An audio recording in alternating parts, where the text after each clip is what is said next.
తెలుగు రాష్ట్రాల్లో 450కి పైగా రోబోటిక్ సర్జరీలు సక్సెస్ఫుల్ గా చేసిన ఘనత మణిపాల్ హాస్పిటల్దే.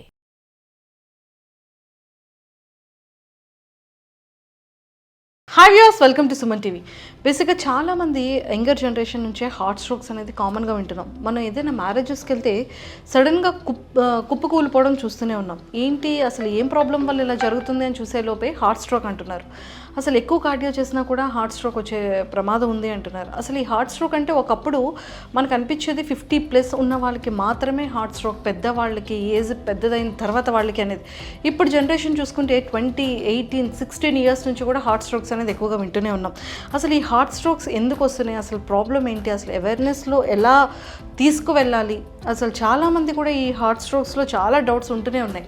సో వీటన్నిటి గురించి ఈరోజు మనతో చాలా క్లియర్గా మాట్లాడడానికి డాక్టర్ విజయ్ కుమార్ గారు, cardiologist at doctors Vijayan healthy heart hospital నుంచి, మన శ్రీకాకుళం నుంచి మాట్లాడుతున్నాము. సో డాక్టర్ గారితో మాట్లాడి చాలా విషయాలు తెలుసుకుందాం. Hello sir. హలో అండి. Welcome to Suman TV. Thank you అండి. సార్, అసలు బేసిక్గా అంటే చాలామంది జనాలు మనం చూస్తూనే ఉన్నామన్నమాట. లైక్ విజిట్కి వస్తారు, ఏమైంది అంటే హార్ట్ స్ట్రోక్ అంటారు. దేనివల్ల వచ్చింది అంటే బీపీ షుగర్ ఉండడం వల్ల మీకు హార్ట్ స్ట్రోక్ వచ్చింది అని వాళ్ళకి చెప్తారు. ఆల్రెడీ నేను 10 ఇయర్స్ నుంచి BP sugar related medicine use చేస్తున్నాను కదండి, అయినా ఎందుకు హార్ట్ స్ట్రోక్ వచ్చింది అని అడుగుతారు. అసలు ఈ హార్ట్ స్ట్రోక్ అనేది బీపీ షుగర్ ఉండడం వల్లనే వస్తుందా హార్ట్ స్ట్రోక్ అనేది? చూడండి, ఈ హార్ట్ ప్రాబ్లం అనేది, ఈ హార్ట్ అటాక్ అనేది లైఫ్ స్టైల్ డిసీజ్ అంటారండి. లైఫ్ స్టైల్ డిసీజ్ అంటే ఏంటంటే మారిన జీవనశైలి వల్ల లేదా బ్యాడ్ లైఫ్ స్టైల్ అంటే చెడు అలవాట్లు వీటి వల్ల వస్తుందన్నమాట. సో ఈ బీపీ షుగర్ అనేవి కూడా లైఫ్ స్టైల్ డిసీజెస్. అంటే మన లైఫ్ స్టైల్ సరిగ్గా లేకపోవడం వల్ల మన ఆహారపు అలవాట్లు కానీ, మన స్ట్రెస్ కంట్రోల్ కానీ, లేకపోతే మన నిద్ర సరిగ్గా లేకపోవడం కానీ వీటికి సంబంధించి ఉంటాయి. సో బీపీ షుగర్ మనం కంట్రోల్ చేసుకుంటే హార్ట్ అటాక్ వచ్చే అవకాశం తగ్గించగలమే తప్ప అది 100% ఆపలేం. దానికి కారణం వేరే ఉంది. ఓకే, సో అంటే ఆ కారణం ఏంటో తెలుసుకోవచ్చా? తప్పకుండా అండి. ఇప్పుడు చూడండి, ఎప్పుడైనా సరే మనం బీపీని షుగర్ని అదొక సెపరేట్ జబ్బులాగా, సెపరేట్ డిసీజ్ లాగా చూస్తాం కదా, అది మొట్టమొదటి మనం చేసిన తప్పు. ఓకే, మనకి బాడీలో వేరే ప్రాసెస్ జరుగుతూ ఉంటుంది. బాడీ మనల్ని లోపల ఈ ఇబ్బంది జరుగుతుంది అని ఇండికేట్ చేస్తుంది. ఆ ఇండికేట్ చేసే ఇండికేటర్స్లో ఒకటి బీపీ. అంటే మనం ఇప్పుడు ఆ ఇండికేటర్ని డిసీజ్ కింద తీసుకుని దానికి బీపీకి మందులు వాడుతుంటే ఆ బీపీ కంట్రోల్లోకి వస్తుందే తప్ప బీపీ ఎందువల్ల వచ్చింది అన్న కారణం మాత్రం మనం ఎప్పటికీ ట్రీట్ చేయలేం. ఆ కారణం వల్లే హార్ట్ అటాక్ కూడా వస్తుంది. ఓకే, సో చాలామందికి హార్ట్ స్ట్రోక్ అంటే కొంతమంది అంటే మా ఫ్యామిలీ అనుకోవచ్చు, బయట వాళ్ళు అనుకోవచ్చు, గ్యాస్ట్రిక్ అంటే ప్రాపర్ ఇన్ టైం ఫుడ్ తినకపోవడం వల్ల గ్యాస్ ఫామ్ అయ్యి లేకపోతే స్టమక్ బ్లోటింగ్ అయ్యి ఈ గ్యాస్ట్రిక్ ప్రాబ్లం వల్ల కూడా మెల్లిగా పెయిన్ అనేది అప్పరికి రావడం వల్ల అమ్మో నాకు ఈ పెయిన్ వచ్చేస్తుంది, ఫ్రంట్ నుంచి బ్యాక్కి వెళ్తుంది, బ్యాక్ నుంచి ఫ్రంట్కి వస్తుంది, పడుకుని వెళ్ళలేదు, నాకు ఏమైనా హార్ట్ స్ట్రోక్ వస్తుందా అన్న ఇంటెన్షన్ కూడా చాలామంది జనాలకు ఉంటుంది. సో అలాంటి పేషెంట్స్ వస్తూ ఉంటారా మీ దగ్గరికి? వస్తూ ఉంటారు. చాలామంది ఏం చేస్తారు అని అంటే ఒరిజినల్గా హార్ట్ ప్రాబ్లమ్నే గ్యాస్ట్రిక్ ప్రాబ్లం అని అనుకుని 3-4 రోజులు డిలే చేసి చాలా డ్యామేజ్ అయిన తర్వాత వచ్చిన వాళ్ళు ఉంటారు. అలానే 3-4 రోజులు డిలే చేస్తూ ప్రాణాలు పోగొట్టుకునే వాళ్ళు కూడా ఉంటారు. సో నేను ఇచ్చే సజెషన్ ఏంటంటే అది ఏ నొప్పి అయినా కానివ్వండి, మొట్టమొదటిసారి మనం చేయాల్సింది ఏంటి అని అంటే, అన్నిటికంటే ముందు మనం చేయాల్సింది ఏంటంటే మనకు వస్తున్న నొప్పి అసలు గుండెకి సంబంధించిందా కాదా అది తెలుసుకున్నారనుకోండి. ఒకవేళ నిజంగానే గ్యాస్ట్రిక్ ప్రాబ్లం అనుకోండి, తర్వాత వచ్చినా కూడా పర్వాలేదు. సో ఇది హార్ట్కి సంబంధించిందా కాదా అని తెలుసుకుంటే అట్లీస్ట్ మనం ఆ ప్రాణం కాపాడగలుగుతాం. సార్, హార్ట్ అటాక్కి హార్ట్ స్ట్రోక్కి డిఫరెన్సెస్ ఉంటుందా? అసలు హార్ట్ స్ట్రోక్ అనే పదం ఉండదండి. స్ట్రోక్ అంటే పక్షవాతం, అంటే చెయ్యి కాలు పడిపోవడం, అది బ్రెయిన్ స్ట్రోక్ అంటారు అనమాట. దీన్ని హార్ట్ అటాక్ అంటాం. కాకపోతే మనకు వాడుక భాషలో అందరికీ అర్థం కావాలని చెప్పేసి హార్ట్ స్ట్రోక్ అని అలా వచ్చింది, కానీ టెక్నికల్గా హార్ట్ స్ట్రోక్ అనే పదం ఉండదు. ఓన్లీ హార్ట్ అటాక్ ఉంటుంది. స్ట్రోక్ అంటే పక్షవాతం. Okay, and one more thing ఏంటంటే సార్, చాలామంది ఇప్పుడు మనం రెగ్యులర్గా చూస్తుంటే ఇన్స్టాస్ కానీ, యూట్యూబ్లో కానీ, ఫేస్బుక్లో కానీ చాలా ఎక్కువగా మ్యారేజెస్లో ఉన్న యంగర్ యూత్ ఆన్ స్పాట్లో కుప్పకూలి పడిపోవటం, టీచర్స్ స్టూడెంట్స్కి టీచింగ్ చేస్తున్నప్పుడు టీచర్స్ సడన్గా పడిపోవడం, జాబ్స్లో వర్క్ చేస్తూ సిస్టమ్ ముందు కూర్చొని సడన్గా పడిపోవడం, అన్కాన్షియస్ అయిపోవడం, ఇలాంటివి ఎక్కువగా మనం చూస్తూ ఉంటాం. కండక్టర్ బస్లో రన్నింగ్ బస్లో పడిపోతూ ఉండడం ఏంటంటే హార్ట్ అటాక్. అంటే ఇంత సడన్గా విత్ ఇన్ సెకండ్స్లో ఇలా హార్ట్ అటాక్ రావడం ఏంటి, విత్ ఇన్ సెకండ్స్లో మనిషి ప్రాణాలు పోవడం ఏంటి? యాక్చువల్గా అది మన అపోహ అండి. ఇప్పుడు అలా మనం వింటున్నాం కదా, సడన్గా ఏదో పెళ్ళిలోనో ఎక్కడో ఇలా సడన్గా మాట్లాడుతూ ప్రాణాపాయం జరిగింది అని. అందులో 90% మందికి ఒక 3 రోజుల నుంచి సిమ్టమ్స్ ఉంటూనే ఉంటాయి. కానీ వాళ్ళు ఇలానే కండరాలు పట్టిందనో లేకపోతే గ్యాస్ట్రిక్ ప్రాబ్లం అనో దాన్ని డిలే చేసుకుని ఆ స్టేజ్కి వస్తారు. ఇప్పుడు నార్మల్గా తీసుకోండి, ఇప్పుడు ఒక మనిషికి హార్ట్ అటాక్ వచ్చిందనుకోండి, మనం ఏ వైద్యం చేయలేదనుకోండి, ఏం జరుగుతుంది? నొప్పి వస్తుంది, నొప్పి కంటిన్యూ అవుతుంది, హార్ట్ తీవ్రంగా ఎఫెక్ట్ అవుతుంది, ఆ తర్వాత ప్రాణం పోయేదాకా తీసుకొస్తుంది. సో ఆ జరుగుతున్న ప్రాసెస్లో అది హార్ట్ అటాక్ అని తెలుసుకోవడం అందుకనే అంత ముఖ్యం. ఇప్పుడు చాలామందిని మనం ఇప్పుడు పెళ్ళిలో ఏదో డ్యాన్స్ చేస్తూ పడిపోతారు కదా, అలాంటి వాళ్ళ 90% మందికి ఒక 3 రోజుల నుంచి నడుస్తూ ఉంటుంది, కానీ వాళ్ళది హార్ట్ అటాక్ అని గమనించలేరు అనమాట. సో నేను ఇచ్చే సజెషన్ అదే, మీకు ఎలాంటి ఇబ్బంది ఉన్నా, అది గ్యాస్ట్రిక్ ప్రాబ్లమో లేకపోతే అదో ఇదో అది పక్కన పెట్టండి. ఫస్ట్ మీ దగ్గరలో ఉన్న డాక్టర్ని సంప్రదించి ఒక ఈసీజీ తీసుకుని డాక్టర్ గారితో మాట్లాడితే ఇది గుండెకి సంబంధించిందో కాదో తెలుస్తుంది. ఆ తర్వాత మనం నెక్స్ట్ స్టెప్ తీసుకోవచ్చు. ఓకే. అండ్ చాలామందికి ఇప్పుడు యంగర్ జనరేషన్లో 20 years ఉన్న వాళ్ళకి, 16 years ఉన్న వాళ్ళకి హార్ట్ స్ట్రోక్స్ రావడం కూడా పెద్ద, అంటే ఆశ్చర్యపోవాల్సిన అవసరం లేదు. చాలా యంగర్ యూత్ నుంచి హార్ట్ స్ట్రోక్స్ అనేది వచ్చేస్తుంది. అంటే అంత చిన్న ఏజ్లో పిల్లలకి ఎందుకని హార్ట్ స్ట్రోక్స్ వస్తున్నాయి? ఇదైతే చాలా వరకు దీనికి కారణం ఒకటి స్ట్రెస్ అండి, తర్వాత రెండోది మారిన జీవనశైలి, ఎస్పెషల్లీ ఫుడ్. అసలు ఇప్పుడు మనం తింటున్న ఫుడ్లో అసలు న్యాచురల్ ఫుడ్ ఎక్కడ ఉంటుంది? అన్నీ ప్రాసెస్డ్ ఫుడ్స్.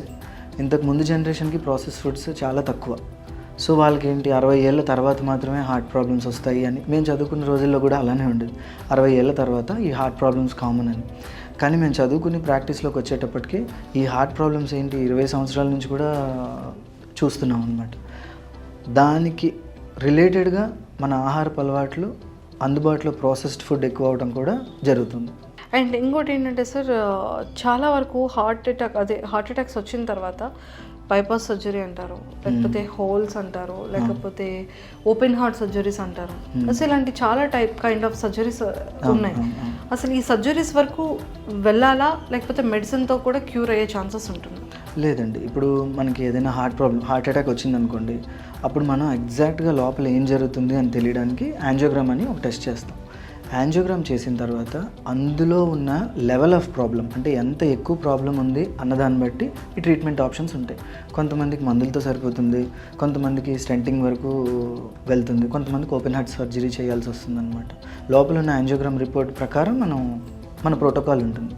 ఓకే సార్, వీటిలో హార్ట్ అటాక్స్లో టైప్స్ ఉంటాయా? టైప్స్ అంటే ఉంటాయండి, చాలా రకాలు ఉంటాయి. అందులో మోస్ట్ డేంజరస్ ఉంటాయి, మైల్డ్ హార్ట్ అటాక్స్ కూడా ఉంటాయి. సార్, మీరు ఇందాక ఒక ఆన్సర్ చెప్పారు, అంటే లైక్ మనకి గ్యాస్ట్రిక్ పెయిన్ చాలామంది హార్ట్ పెయిన్ అనుకొని కూడా వస్తూ ఉంటారు, బట్ అలా రావడం కూడా ఇంపార్టెంట్. బట్ హార్ట్ అటాక్ పెయిన్కి అండ్ అలానే గ్యాస్ట్రిక్ పెయిన్కి డిఫరెన్సెస్ ఏమైనా ఉంటుందా? ఆ సిమ్టమ్స్ ఏమైనా కనిపిస్తాయా? మనం ఎలా ఫైండ్ అవుట్ చేయొచ్చు ఇది గ్యాస్ట్రిక్, ఇది హార్ట్ అటాక్ అనే పెయిన్ని మనం ఎలా డిఫర్స్ చేసుకోవచ్చు? ఓకే, ఇప్పుడు ప్రజల్లో చాలా అపోహలు ఉన్నాయండి. ఏంటంటే హార్ట్ అటాక్ సంబంధించిన నొప్పి ఓన్లీ ఇలా సెంటర్లోనే ఉంటుంది, లేదా ఎడం చేతికే వెళ్తుంది, లేదా కుడి చేతికి వెళ్తుంది అని. ఇప్పుడు మీరు 100 మంది పేషెంట్స్ని తీసుకున్నారనుకోండి, ఆ 100 మందిలోనూ నొప్పి ఒక్కొక్కరికి ఒక్కొక్కలా ఉంటుంది. సో మనం ఇప్పుడు ఎడం చేతి వైపు చెస్ట్ పెయిన్ వచ్చిన తర్వాత ఆ నొప్పి సెంటర్లో వచ్చి ఎడం చేతికి లాగుతుంది అని అంటే ఆ పేషెంట్కి అలా లాకపోవచ్చు. కేవలం దానివల్లనే అతను అదే గ్యాస్ట్రిక్ ప్రాబ్లం అని అనుకుని ఉండిపోవచ్చు. అర్థమైందండి? సో అందుకని హార్ట్ అటాక్కి వచ్చేటప్పుడు సిమ్టమ్స్ నొప్పి ఇలానే ఉంటుంది అని పెట్టుకోకండి, నొప్పి ఇలానే ఉంటుంది అని కూడా ఉండదు. మీకు ఈ ఏరియాలో అది గ్యాస్ట్రిక్ అనిపించినా లేకపోతే ఏ నొప్పి అనిపించినా దగ్గరలో ఉన్న డాక్టర్ గారిని కలిసి ఒక ఈసీజీ తీసుకుని డాక్టర్ గారితో మాట్లాడి ముందు ఇది గుండెకి సంబంధించింది కాదు అని నిర్ధారణ అయిన తర్వాతే మీరు వేరే పనిలోకి వెళ్ళాలి. Okay, super. అండ్ సార్, అంటే హార్ట్ స్ట్రోక్స్లో డిఫరెన్సెస్ చెప్పారు, మైల్డ్ ఉంటుంది, మేజర్ ఉంటుంది. సో అసలు మైల్డ్ హార్ట్ స్ట్రోక్స్కి, మేజర్ హార్ట్ స్ట్రోక్స్కి డిఫరెన్సెస్ ఏంటి? ఇప్పుడు ఈ చాలా రకాలు ఉంటాయండి. ఇప్పుడు హార్ట్ ప్రాబ్లమ్స్ అంటే చాలా రకాలు ఉంటాయి. ముఖ్యంగా అసలు మనకి నొప్పి ఎందుకు వస్తుందంటే, మన గుండె ఉంటుంది కదా, గుండెకి రక్తనాళాలు సప్లై చేస్తాయి. ఆ రక్తనాళాల్లో ఎక్కడైనా బ్లాక్ ఏర్పడింది అనుకోండి, ఆ గుండెకి సప్లై సరిగ్గా అందక నొప్పి వస్తుంది. సో అది స్టార్టింగ్లో ఎలా ఉంటుందంటే మామూలుగా ఉన్నప్పుడు నొప్పి ఏమి ఉండదు, నడిస్తే మెట్లు ఎక్కితే లేకపోతే బరువైన పనులు చేస్తే నొప్పి వస్తూ ఉంటుంది అనమాట. మళ్ళీ వాళ్ళు కొంచెం రిలాక్స్ అయితే నొప్పి తగ్గిపోతుంది. అది మనకి ఎర్లీ సైన్, అదొక వార్నింగ్ సైన్ అనమాట. అలా ఎప్పుడైనా అనిపిస్తే దగ్గరలో ఉన్న డాక్టర్ని కలవడం చాలా మంచిది. ఇందులో మోస్ట్ సివియర్ ఫామ్ ఎలా ఉంటుంది అని అంటే మన నడకతోనూ పనితోనూ సంబంధం లేకుండా మనం కూర్చున్న పడుకున్న విపరీతమైన చెమటలు పట్టి నొప్పి వచ్చి వాంతులు ఇలా అవ్వటం, ఇది మేజర్ సిమ్టమ్స్ అనమాట. ఇది ఎమర్జెన్సీ, ఇప్పుడు అర్జెంటుగా వెళ్ళాలన్నమాట. ఓకే. అండ్ ఇంకొకటి చెప్పారు, అంటే లైక్ మన హాస్పిటల్లో చాలామంది చాలా ప్రాబ్లమ్స్తో వస్తూ ఉంటారు మీ హాస్పిటల్కి. సో మన దగ్గర ఉన్న అడ్వాన్స్డ్ ట్రీట్మెంట్స్ ఏంటి, మన దగ్గర ఎలాంటి ట్రీట్మెంట్స్ ప్రొవైడ్ చేస్తాం హార్ట్ రిలేటెడ్? ఇప్పుడు వైద్యం ఒకసారి ఇప్పుడున్న అడ్వాన్సెస్కి ప్రతి ఊర్లోనూ అన్ని రకాల వైద్యం అందుబాటులో ఉందండి. మనం డిఫరెన్షియేట్ చేసుకోవాలి అనుకుంటే ఇప్పుడు మనం హార్ట్ ప్రాబ్లమ్కి ఎలా అప్రోచ్ అవుతాము అని అంటే, ఒకటి screening and diagnosis, 2 treatment. Screening and diagnosis అంటే ఏంటి అని అంటే అసలు వస్తున్న ఇబ్బంది గుండెకి సంబంధించిందా లేదా, దానికి సంబంధించి ఈసీజీ ఉంటుంది, 2D ECO ఉంటుంది, TMT ఉంటుంది. ఇవి చేసుకోవటం వల్ల మనకి కొంత ఇన్ఫర్మేషన్ వస్తుంది. దాని ద్వారా అతనికి హార్ట్ ప్రాబ్లం ఉందా లేదా అని తెలుస్తుంది. ఇది స్క్రీనింగ్ అండ్ డయాగ్నోస్టిక్స్ అనుకుందాం. ఇక ట్రీట్మెంట్ విషయానికి వస్తే నొప్పి వచ్చిన తర్వాత మనకి యాంజియోగ్రామ్ చేసి దానికి స్టెంటింగ్, అవసరమైతే ఓపెన్ హార్ట్ సర్జరీ చేయాలి. ఆ ఫెసిలిటీస్ అన్నీ ఇప్పుడు శ్రీకాకుళంలో అవైలబుల్గా ఉన్నాయండి. ఇప్పుడు నేను జెమ్స్లో చేస్తున్నాను, జెమ్స్లో కన్సల్టెంట్ కార్డియాలజిస్ట్ని. అక్కడ అన్ని రకాల సదుపాయాలు ఉన్నాయి, గుండెకి సంబంధించింది A to Z. సో చాలామంది ఇప్పుడు హార్ట్ అటాక్స్ వచ్చిన తర్వాత వన్స్ సర్జరీ అయిన తర్వాత స్టంట్స్ వేసుకుంటారు, కొంతమంది బైపాస్ సర్జరీ ఉంటుంది. మెడిసిన్ అనేది రెగ్యులర్ యాజ్ యూజువల్గా యూజ్ చేస్తూ ఉంటారు. వన్స్ వచ్చిన తర్వాత సర్జరీ అయ్యాక మెడిసిన్స్ యూజ్ అయిన తర్వాత కూడా మళ్ళీ హార్ట్ అటాక్ వచ్చే ఛాన్సెస్ ఉంటుందా? ఆ మనిషిని బట్టి ఉంటుందండి. అది ఏంటంటే ఇప్పుడు హార్ట్ అటాక్ రావడానికి ఒక కారణం ఉంటుంది కదా. సపోజ్ లెట్స్ సే బీపీయో, షుగరో, లేకపోతే ఎక్కువ బరువు ఉండటమో, లేకపోతే స్మోకింగో, ఇలాంటివి. దీనివల్ల హార్ట్ అటాక్ వచ్చింది. సో ఈ హార్ట్ అటాక్కి వాళ్ళు ట్రీట్మెంట్ తీసుకున్నారు. ఓకే, ఇప్పుడు ఈ హార్ట్ అటాక్కి స్టంట్ వేస్తే దానికి మందులు వాడుకుంటూ ఉంటారు. సో ఇప్పుడు మనం హార్ట్కి సంబంధించిన మందులు ఎలాగో వేసుకుంటూ ఉంటాం, కానీ హార్ట్ అటాక్ రావడానికి కారణాలు ఉన్నాయి చూడండి. బీపీ, షుగరు, కొలెస్ట్రాల్, లేకపోతే స్మోకింగ్. వీటిని అదుపులో పెట్టుకోలేదనుకోండి మళ్ళీ రెండోసారి హార్ట్ అటాక్ వచ్చే అవకాశం ఉంటుంది. లేదు, ఈసారి హార్ట్ అటాక్ వచ్చినప్పుడు దాని గురించి తెలుసుకుని దేనివల్ల అయితే హార్ట్ అటాక్ వచ్చిందో వాటిని కంట్రోల్లో పెట్టుకున్నారనుకోండి, అప్పుడు మనం వాళ్ళల్లో రెండోసారి హార్ట్ అటాక్ రాకుండా నివారించగలం. అండ్ వీళ్ళు హార్ట్ అటాక్ వచ్చే వాళ్ళకి బేసిక్గా డాక్టర్స్ కేరింగ్ ఎలా ఉంటుంది, డాక్టర్స్ చెప్పే రూల్స్ ఎలా ఉంటాయి? అంటే ఈ ఫుడ్ తినాలి, ఈ ఫుడ్ తినకూడదు, ఇవి అవాయిడ్ చేయాలి, అలాంటివి ఏమైనా ఉంటాయా? ఉంటాయండి, కానీ అది మనిషిని బట్టి ఉంటాయి, మనిషికి మారుతూ ఉంటాయి.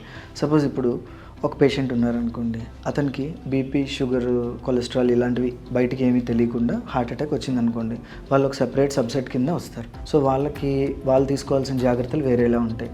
లేదు, ఒక పేషెంట్కి బాగా హై కొలెస్ట్రాల్ ఉంది, దానివల్ల హార్ట్ అటాక్ వచ్చిందనుకోండి, వాళ్ళు తీసుకోవాల్సిన డైట్ ప్యాటర్న్ వేరేగా ఉంటుంది. లేదు, ఒక పేషెంట్కి షుగర్ ఉండి హార్ట్ ప్రాబ్లం వచ్చిందనుకోండి, వాళ్ళు తీసుకోవాల్సింది వేరేగా ఉంటుంది. సో ఇది పేషెంట్కి మారుతూ ఉంటుంది. సో ఇది మీ డాక్టర్ గారితో మాట్లాడి మీకు అనుగుణంగా డాక్టర్ గారి సలహా తీసుకోవడం మంచిది. ఎస్ సార్, ఇది బ్లడ్లో కొలెస్ట్రాల్ ఉండడం వల్ల కూడా హార్ట్ అటాక్ చాలా ఎక్కువగా వస్తాయని వినడం జరుగుతుంది. అవునండి. సో ఈ బ్లడ్ కొలెస్ట్రాల్ అనేది అంత డేంజరస్ ఉంటుందా? అంటే చాలామంది చూడడానికి చాలా ఫిట్గా ఉంటారు, చాలా స్లిమ్గా హెల్తీగా కనిపిస్తారు, కొంతమంది ఓవర్గా వెయిట్ ఉంటారు. అవునండి. సో ఇందులో ఉన్న వాళ్ళకి బ్లడ్ కొలెస్ట్రాల్ ఉంటుంది, ఇందులో ఉన్న వాళ్ళకి బ్లడ్ కొలెస్ట్రాల్ ఉంటుంది. అంటే అది జెనెటిక్ ప్రాబ్లం వల్ల ఉంటుందా, లేకపోతే వాళ్ళ బాడీ తత్వాన్ని బట్టి ఉంటుందా, తీసుకునే ఫుడ్ బట్టి బ్లడ్లో కొలెస్ట్రాల్ అనేది ఉంటుందా, దేనివల్ల ఉంటుంది? మనం అనవసరంగా ఈ జెనెటిక్స్ మీదకి తోసేస్తామండి. More than 95% of the times మనం తీసుకునే ఆహారం బట్టే ఉంటుంది కొలెస్ట్రాల్ అనేది. మన బ్లడ్లో కొలెస్ట్రాల్ అనేది మనం తీసుకునే ఆహారం మీద డిపెండ్ అయి ఉంటుంది. లేదంటే ఎక్సర్సైజ్ మీద కూడా చాలా తక్కువే డిపెండ్ అవుతుంది. అలా తీసుకుంటే ఇప్పుడు ఈ అథ్లెట్స్ కానీ, ఎక్సర్సైజ్ చేసేవాళ్ళు కానీ, ఇప్పుడు మన సినిమా సెలబ్రిటీస్ కానీ, వాళ్ళందరూ చాలా వర్కౌట్స్ చాలా రెగ్యులర్గా చేస్తారు కదా. అయినా వాళ్ళకి ఎందుకు వస్తుంది అని అంటే వాళ్ళ డైట్ ప్యాటర్న్ కానీ లేదా వేరే అలవాట్లు కానీ దానివల్ల వస్తుంది. Okay. And last question sir, మీరు ఆల్రెడీ అంటే ఎలాంటి ఫుడ్ విషయంలో అనేది చాలా క్లారిటీగా చెప్పారు. కొంతమంది నాలుక కింద మెడిసిన్ యూజ్ చేస్తారు హార్ట్ అటాక్ రాకుండా. అసలు ఆ క్యాప్సిల్ ఎంతవరకు యూజ్ అవుతుంది, ఎలాంటి వాళ్ళు యూజ్ చేసుకోవాలి? లేదండి, దాన్ని సార్బిట్రేట్ అంటారు. అది నాలుగు కింద పెడతాం అనమాట. అది ట్రీట్మెంట్ కాదండి, అది పేషెంట్కి చెస్ట్ పెయిన్ వచ్చిన తర్వాత అక్కడి నుంచి హాస్పిటల్కి వెళ్ళే లోపు ఆ నొప్పి తగ్గడానికి మాత్రమే ఆ క్యాప్సుల్. ఆ ట్యాబ్లెట్ ఓకే. టెంపరీ నాలుగు కింద ఎందుకు పెట్టుకుంటాము అని అంటే మన పొట్టలోకి వెళ్ళి అరిగి బ్లడ్లోకి వెళ్ళకుండా డైరెక్ట్గా నాలుగులో ఉండే రక్తనాళాల నుంచి డైరెక్ట్గా బ్లడ్లోకి వెళ్ళిపోవడానికి నాలుగు కింద పెడతారనమాట. Okay okay.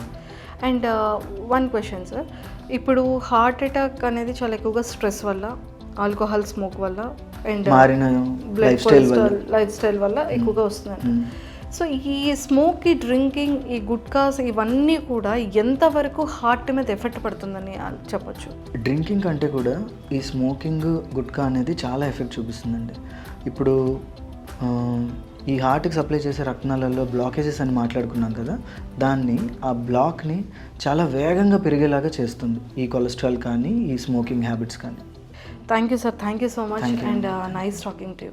Thank you so much. So చూసారు కదా, మనకి చాలా క్లియర్గా చాలా విషయాలు ఈరోజు అయితే తెలుసుకున్నాం. బ్లడ్లో కొలెస్ట్రాల్ అనేది ఎంత డేంజరస్ అండ్ అలానే మనకి సో ఈ హార్ట్ అటాక్ కానీ అండ్ అలానే గ్యాస్ట్రిక్ ప్రాబ్లమ్స్ కూడా ఆ పెయిన్ అనేది మనం ఎలాగా ఐడెంటిఫై చేయొచ్చు, అసలు రెండు ఈక్వల్గా చాలామంది వస్తారు, బట్ అలా రావడం కూడా మంచిదే. అది ఏ ప్రాబ్లం అనేది చాలా క్లారిటీగా తెలుస్తుంది. సో ఎవరైనా సరే మీకు గ్యాస్ట్రిక్ ప్రాబ్లం అనుకొని ఎవరు నెగ్లిజెన్సీ చేయకండి, ఖచ్చితంగా కార్డియాలజిస్ట్ని అప్రోచ్ అవ్వండి. సో దాన్ని బట్టి కూడా మన హెల్త్ ఏంటి ప్రాబ్లం అనేది కూడా మనకి చాలా క్లారిటీగా తెలుస్తుంది. సో మన శ్రీకాకుళంలో డాక్టర్ విజయాస్ హెల్తీ హార్ట్ హాస్పిటల్ని మీరు విజిట్ చేయాలి అనుకున్నా, మీకు ఎలాంటి హెల్త్ హార్ట్ రిలేటెడ్ ప్రాబ్లమ్స్ గురించి తెలుసుకోవాలన్నా కింద స్క్రోల్ అవుతున్న కాంటాక్ట్ నెంబర్కి ఇప్పుడే కాంటాక్ట్ అవ్వండి. Thank you. నమస్తే.